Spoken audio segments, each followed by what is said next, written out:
It's DTS 217 and Forsaken has arrived. Good luck, Guardians. Enjoy the new year.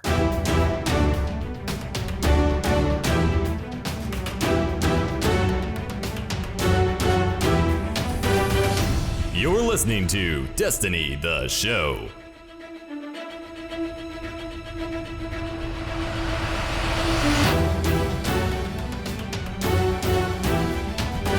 What's good, everybody, and welcome to the DTS podcast. I am BBKDRAGOON. I'm joined, as always, by my great co-host, Ditty. Feels like a lot longer than a week, dude. I've been playing a bunch of Destiny. By the time most people are listening to the show, Forsaken is live. How was your last week, and how hyped on you are on Forsaken in words and things? I mean, after that free day of Gambit, I am super stoked for that game type and for whatever else Forsaken has, because Gambit is incredibly fun. Extremely fun. The most fun I've ever had in Destiny 2 in a really long time. Yeah. I mean, as you know, I'm more of a PvE player than a PvP player, but it's just that right mix where I could focus on killing enemies like bosses or not like mobs the whole time and not have to worry about the invaders because my team can handle that.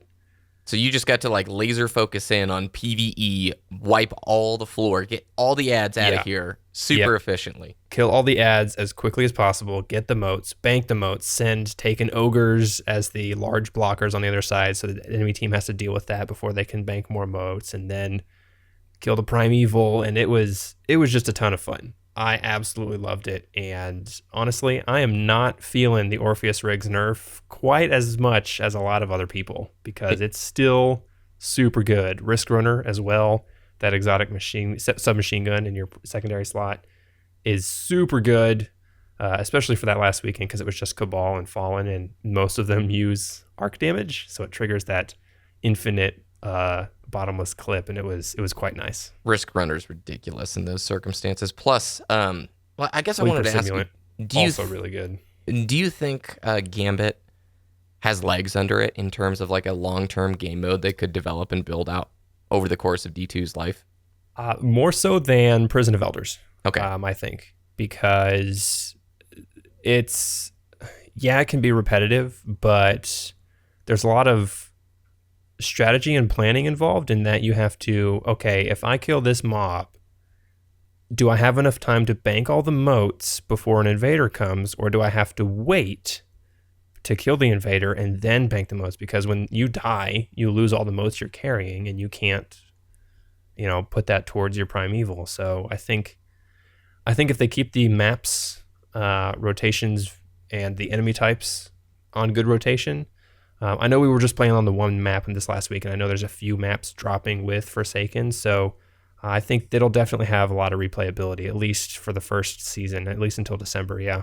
Cool. All right, way good to hear. Let's dive into the news, talk about the Vidoc outlining the annual pass content, as well as the free seasonal updates, probably the most amount of info we've ever had in terms of what the year ahead looks like. And in terms of Forsaken stuff, talking about some of the known bugs in 2.0 that are continuing on. Hand cannons on PC and PvP. We're looking at you, so let's just get into the news. All right, Ditty, I played quite a bit this last week. Update 2.0 did go live. That's the Forsaken preload patch. It had the weapons slot updates, the sandbox updates, the director updates, heroic story missions, updates to the milestones and challenges, and finally that vault space increase. I'm really looking forward to digging my teeth into Forsaken, getting some material exchanges because the new infusion system has made me run out of planetary materials so darn fast. And here we are looking at the calendar ahead. Why don't we start with the first month and a half of Forsaken? I'll begin with on the 14th, so a week from this Friday, the raid Last Wish releases. A lot of hype about it. That gives players a good 10 days to work on getting geared up, preparing for that raid. I'm expecting Forsaken to be a little bit beefier. But when is the next event coming our way? So that next week is September 18th. Iron Banner is going to be returning. There's going to be a new Crucible map called the Convergence as well. So right on the heels of that new raid drop-in, you got a PvP event right there. And following that, September 25th, a new Crucible mode Breakthrough is going live, with new Crucible maps also going live alongside of it. I'm assuming that they're sort of going to do the disbursement of these new PvP maps similar to, hey, we had the Leviathan PvP map, and after Last Wish releases, we'll probably see a similar drop. Yep. Cool. And we have a familiar event coming back, right? Yep, the Festival of the Lost in October, returning with a twist. So who knows? And then, of course, beyond October, the evolution of the Dreaming City, the new endgame space, as well as additional surprises. So it's typical when we start a new year of Destiny to get a 1-month-long calendar, Ditty. But what is not typical is to see that calendar actually continuing further and getting an idea of what is ahead. When Bungie first announced the annual pass, you and I both talked at length about pros and cons of that concept, the benefits, the downsides, and sort of left it to the listener to decide where they landed. Both of us had firmly decided we're not buying the annual pass until we have a good concrete idea of what you're going to actually be getting. Well, Bungie came out of left field and did a VIDOC outlining what the annual pass content will look like. However, these are loose outlines and more, I would say, probably, what would you say, the shape of what the annual pass content releases will be versus us actually knowing how much bread, how much butter is going to be on this toast, right? Yeah, they're basically saying you're getting a sandwich in December. You're getting I guess like a Christmas ham in December, and then you're going to get a burger in the spring, and then a hot dog. I'm glad we're keeping the food metaphor alive. They don't know exactly what type of sandwich you're going to get in the spring, but it's going to be a sandwich. So this was really great. I mean, I'm really happy they did this year-long roadmap, because like you said, we've never seen something like that before, and now we know.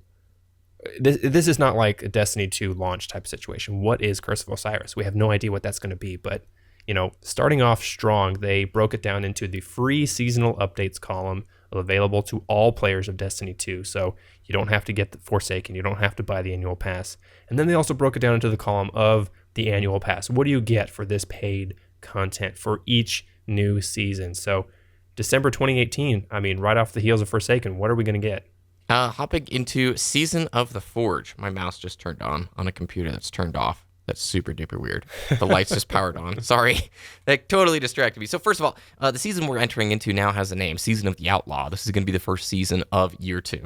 And then coming in December, like you mentioned, the Season of the Forge starts. So the free seasonal update, everybody who owns Destiny 2 Forsaken will be getting heavy machine guns, new weapons, new Crucible content, Iron Banner, gameplay updates, and seasonal ranks. Plus, the Dawning event will be making its return. It's confirmed.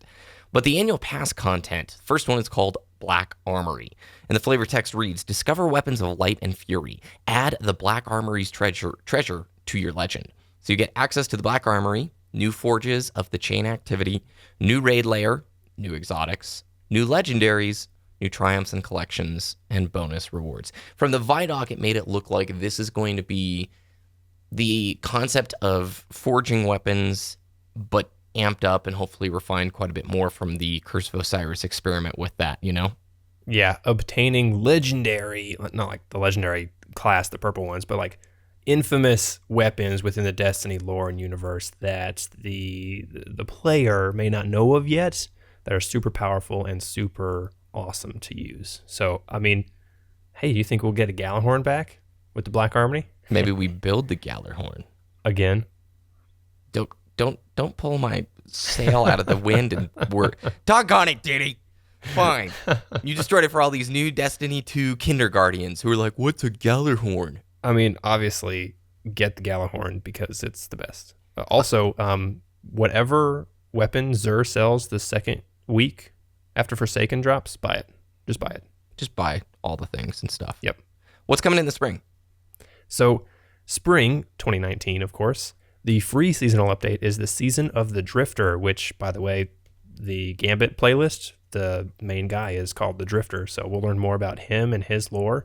For the free seasonal update, of course, we'll get the new weapons, new Crucible content, Iron Banner again, gameplay updates, and seasonal ranks back there. So an event as well with this season, but that is to be announced, so we don't know. So just like the Dawning is coming this winter, we don't know what's going to come in the spring, but something is planned.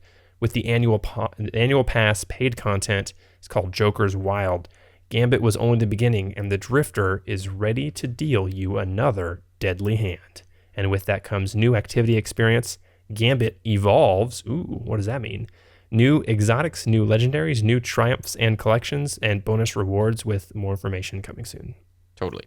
And then finally, to wrap it out, summer 2019, Season of the Blank, or as Ditty put it, Season of the White Bar. They're not revealing the name of this one, so I'm expecting this season to have some sort of lore consequence tied to it, like Season of Rebirth, Cade's Revenge, or something like that. Obviously, they haven't announced the event just yet for this one. Same story. New weapons, Iron Banner, new Crucible content, gameplay updates, and seasonal ranks. That's the free side of things. The Would this be pass, like... Sorry, No, you're just to cut you off. Yeah. Would this be like Revenge of the Colonel? Because Cade's chicken name is the Colonel. So That's right. Revenge of the Colonel coming summer 2019. You heard it here first. Ditty's going to get us NDA'd for leaking the juicy details. But for real, please don't email us. Gonna take the show down. Yeah. The annual pass content is called Penumbra, and the flavor text reads, "Only the brave will learn what lurks in the shadow. Only the strong will survive its teeth." So new activity experience, new raid layer, new exotics, new legendaries, new triumphs and collections, and bonus rewards. If you guys want to learn more and see quite a bit of video footage of these things, you can go to our website, destinytheshow.com, or you can go to Bungie's website and check out this week at Bungie. They have a Vidoc associated with it. So while it may sound very similar on paper, I can't believe it, but Bungie actually looks to have some of this content completed and is working on it ahead of time. It's unbelievable, Ditty. They actually, like, what blows me away is it feels like at the start of this year of Destiny, they actually have a plan for what they're going to do for the next 9 months, which is, I feel like, the first time we've experienced this, right? Other than the first year of D1. Exactly. And I think, this is just so great. Like I said, we've never seen this much of a plan beforehand. And this is a year out, right? Yeah. So just to recap, right? We have the new raid coming in, Forsaken, and we have 2 raid lairs. One this winter with the Black Armory. We're skipping Joker's Wild for a raid lair, probably in favor of Gambit evolving. And then in Penumbra, we're having a second raid lair. So again, only 2 raid lairs with 1 raid per year. I think I'm okay with that. I, of course, would like to see a raid lair every single major content release, but, Gambit is just so much fun. I'm excited to see, even now, how it can evolve. So it looks like what we had talked about when the annual pass was first announced is true here and confirmed in the Vidoc, that the emphasis is no longer on building some campaign missions. It's no longer delivering, that's right, a 5-mission campaign with voice acting, paying, awesome actors like Moreno Baccaram or whatever to come and voice and really push that budget up. It's shifted to activities. In the Vidoc itself, you have some of the higher ups at Bungie basically saying, like, we want content drought to be a thing of the past. We want there to never be a content drought, which I love hearing that. And the marketing is really polished. And Bungie always, when they come into these big content releases, their marketing team does such a good job, Ditty, pulling me right off the fence going, yes, they've got it figured out. Yes, this is right. This is the plan. But I'm not holding my breath here. I'm excited, but this is also one of those things that I'm going to still wait to spend my money until the first annual pass content drop releases. I'll probably end up picking it up then. I am very excited, but don't get me wrong, I've been very excited about their materials before. So, yeah, yep, agreed, 100%. And then, like you said, 2 raid layers, 1 in the spring, 1 this winter. I'm guessing, dude, the amount of effort it takes to work on new game modes is probably what's going to pull them away from the Joker's Wild portion of the season, like the spring season that doesn't have the raid layer. I said that wrong just a second ago. So December and next summer, those are the 2 raid layer points. But the spring, that's when Gambit evolves in the new activity experience. An extension of Gambit, perhaps? Yeah, it could, since they're taking that off, it could give them an opportunity to collect all the feedback from the raid and the first raid layer for this year. Yeah. And, either improve or, make changes to that summer update. It's almost like we've had this conversation before of the benefits of like a subscription style service where if they're not delivering good content, people will not be purchasing the annual pass. So Right. it's almost direct pressure applied to Bungie to create good annual pass content to encourage people to want to support it in that way. Now, granted, they don't have the month-to-month pressure that like a sub-service does. It's either all or nothing. But yeah, I think I think I would still prefer to have the option to buy each one of these content drops separately, even if it was for more than $10, because it's $30 up front for the next year or 9 months of content. If it was $15 for each one, I think I'd be more inclined to participate if I knew I was getting good content. I think, I totally get that stance, and I would almost fall into that same basket, but it doesn't really matter because this is an Activision level decision. And if this goes successfully for them financially, I'm even look at Black Ops 4, going into the annual pass model as well. This is clearly like a company-wide initiative that I guarantee they've focus grouped. So we have the benefit of active pressure on them to create a good annual pass product so that it's viable and people want to purchase into it. More people want to buy annual pass. But on the other hand, like you said, you no longer get the choice. So if the December update really stinks, but the summer one's awesome, too bad, so sad, you got to buy the whole thing. Oh, well. I mean, that's just...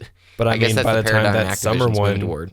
by the time that summer one is out, they probably would have updated a lot of things from that winter update. So, well, I will say it has been super fun. I talked on the last few weeks' shows. My good buddy Captain Falcon got Destiny 2, and he lived under a rock, knew nothing about Destiny 1, and it's been the greatest experience ever, like, having to explain to him, like, infusion and what's an exotic, how do motes of light work. Like, it's so much fun to watch somebody who's brand new to Destiny getting to experience over the last 2 weeks all of D1, Curse of Osiris, Warmind, PvP for the very first time. We did his first Nightfall today, and he was like, that was so hard and cool.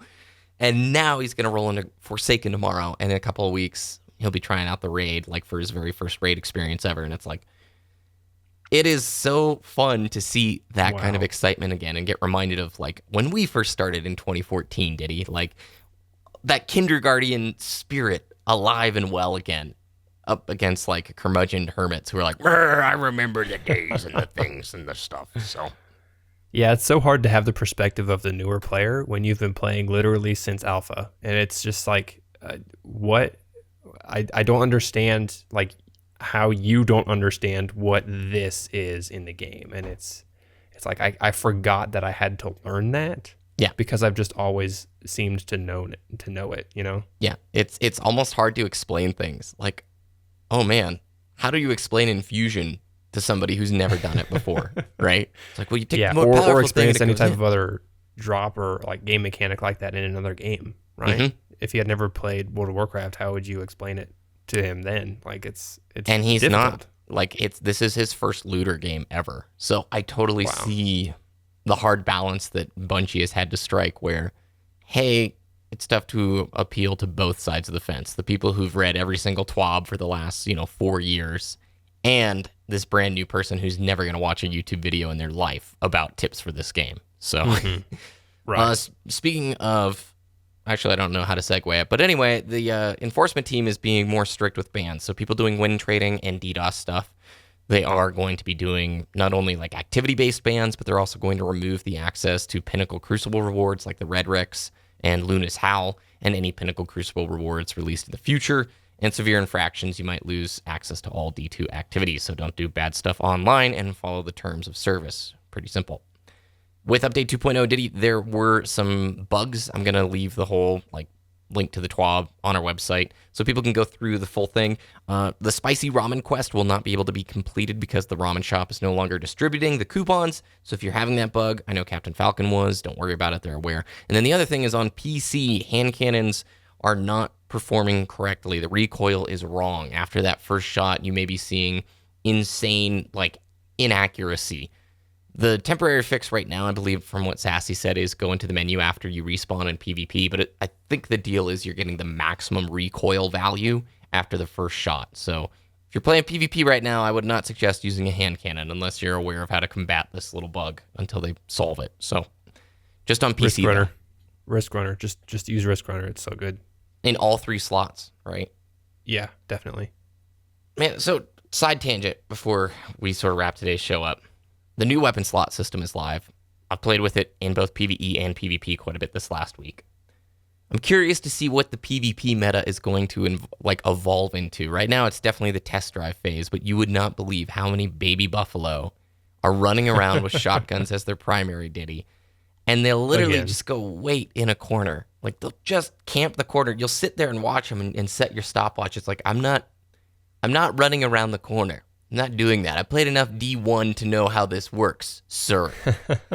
And I have to I'm going to wait and see how things play out. In some ways, I think the new meta was really fun. There's a lot of new lethality to it. Like spawning with my sniper rifle on PC and having ammo after spawn is like this mind-blowing experience. You're like, oh my gosh, this is crazy. But at the same time, too, I feel like we left a pretty stable sandbox in terms of PvP. And now we're back in the Wild West of craziness. And it's going to be a road to get back to finding what the sort of balancing point is, right? I mean, it's the season of the Outlaw, so it's going to be a little chaotic. All right. Good play. Good plug. Other than that, Ditty, we've got Forsaken out, and I think this is the beginning of year 2, Destiny 2, and really year 4 of Destiny, the show. I'm so excited for the next couple of months, dude, and to experience Forsaken with the clan members and with you. Any closing thoughts as we finish up the show? Play Gambit. It's a ton of fun. It's a dream come true. It's so good. Just I love how much you enjoy it, dude. This is cool to hear. It was so much fun. Plus the Risk Runner, favorite weapon. Be honest. Did you go into Gambit thinking you were going to have that kind of fun? No. I thought, okay, this is going to be nice, but then I realized a PvE player can now shine in the PvP arena. Right, like this is what we do. We clear trash mobs quick, and it works. It's fun. Is it finally opening the door to competitive PvE in a proper way, not a Prison of Elders way? But does this open the door to a new philosophy in regards to designing activities like these?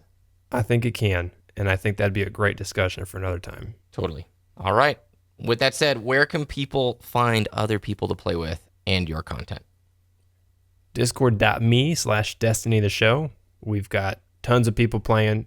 We've got I cleared out some inactive accounts on the DTS clans as well, both the primary and the secondary clans. So join up if you want some people to play with. I know there's going to be a lot of activity for Forsaken, and also my content at twitter.com/DittyDTS, DITTYDTS, and youtube.com/Wooshness, WOOOSHNESS. I saw Clan Chat working this week on PC, and it was the happiest feeling in the world because we can talk to each other in game. It is so cool when that happened, dude. It was like, this is real and a thing. It felt like World of Warcraft, like having your guildmates on. I tried to record some Gambit with OBS because my capture card doesn't work, and I'm like, why isn't it working? But then I remembered Destiny 2 has the anti-cheat, so I can't. Yeah, shadow play. You can use NVIDIA shadow play, and you'll be set to jet. Yeah, I'll do that. So you can go to our website, destinytheshow.com, for all the links from today and more. You can follow us on Twitter at Destiny the Show, same name on Facebook. We just basically publish the shows there, so if you're wanting an update of when they go live each Tuesday, that's the spot. You can follow me on Twitter, Instagram, YouTube, all the spots at BBKDRAGOON. Thanks for listening. Thanks for another great year. Enjoy Forsaken, and we can't wait to talk with you next time.